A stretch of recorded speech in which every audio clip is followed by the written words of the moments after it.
नमस्कार, मी किरण वरकड.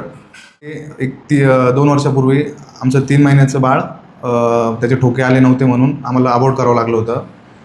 आणि त्याच्यानंतर म्हणजे ही प्रेग्नन्सी राहिली तर आम्ही पूर्ण ट्रीटमेंट इथेच घेतला. स्टाफ पण म्हणजे चांगला आहे, सगळ्यांशी चांगले वागतात वगैरे. आणि असं हॉस्पिटल म्हणून वाटलंच नाही आम्हाला हे 5 दिवसात. असं वाटत होतं आपण की घरीच आहे. प्रेग्नन्सी राहिली त्यानंतर आम्ही राहिल्यानंतर जेव्हा इथे आलो तेव्हा सर बोलले की मागच्या वेळेस तुमचं अबॉर्शन झाल्यामुळे ह्यावेळेस आपण तुम्हाला व्यवस्थित ट्रीटमेंट देऊ, जेणेकरून बाळाचे ठोके वगैरे ह्यावेळेस बंद होणार नाही आणि ग्रोथ वगैरे पण चांगली राहील. त्यामुळे मग आम्हाला व्यवस्थित इंजेक्शन्स वगैरे कसे घ्यायचे सगळं व्यवस्थित ट्रीटमेंट आम्ही घेतली आणि त्यामुळे आमची ही प्रेग्नन्सी म्हणजे व्यवस्थित कंटिन्यू झाली आणि आम्हाला म्हणजे खूप छान रिझल्ट आला.